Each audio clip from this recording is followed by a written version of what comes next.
mo ko, pero iba ang pinakasalan mo! Pananagutan kita, pero kahit kailan, hindi kita pwedeng ibigin! Oo, aminin ko, mahal kita, nang dahil sa salapi mo! At nang dahil sa pag-ibig ko sa'yo, handa akong pumatay at mamatay! Katawan ko lang ang minahal mo, at hindi ang pagkatao ko! Mr. Romantico. Kumusta po kayong lahat, mga giliw naming tagapakinig? Inaanyayahan ko po kayong pakinggan ang pagsasadula ng mga liham kasaysayan ng pag-ibig na padala ng ating mga taga-subaybay at bibigyan buhay ng inyong mga paboritong bituin sa radyo. Mga kasaysayang nagtatampo ng mga pusong sugatan, mga pusong suwi, at mga pusong punong-puno ng pagmamahal. Lahat po yan dito sa ating tulang. Mr. Romantico.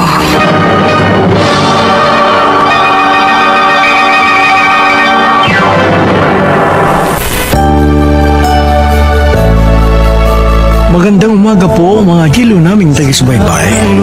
Narito na ang tampok na kasaysayan sa ating palatuntunan. Ang sulat ay padala ng isa nating tagapakinig. Handa akong magparaya. Dear Mr. Romantico, tawagin niyo na lamang po ako sa pangalang Roldan ng Kamarin, Caloocan. Gusto kong umpisahan ang aking liham sa isang tanong. Karawagan nga bang masasabi ang hindi ipaglaban ng isang pag-ibig? Ang pagpaparaya ba'y katibayan ng pagsuko? Kung bakit ko ito nasabi, ay sa kadahilan ng gusto kong pagsisihan ang ginawa kong inaakala kong tama. Subalit, tila ba isa yung malaking pagkakamali na kung saan ay hinayaan kong mapunta sa maling tao ang babaeng aking pinakamamahal. Ang sindulangin ko Kanina ko pa napapansing matamlay ka. Mukhang wala kang ganang kumain. Patapos na ako samantalang ikaw, hindi mo ginagalaw. Ano bang nangyayari sa'yo?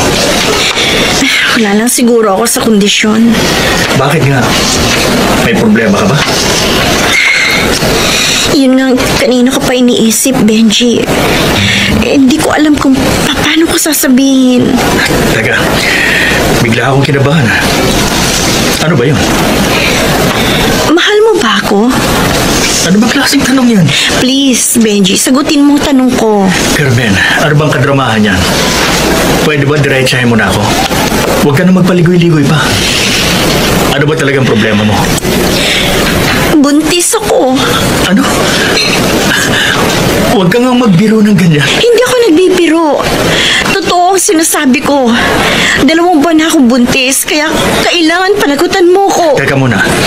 Relax ka lang. Huwag kang magmadali. Gagawa natin ng remedyo yan. Anong remedyo? Basta akong bahala. Uuwi ako ng probinsya sa Makalawa. Sasabihin ko sa mga magulang kong tungkol dito. Saka na lang ulit tayo mag-usap pagbalik ko.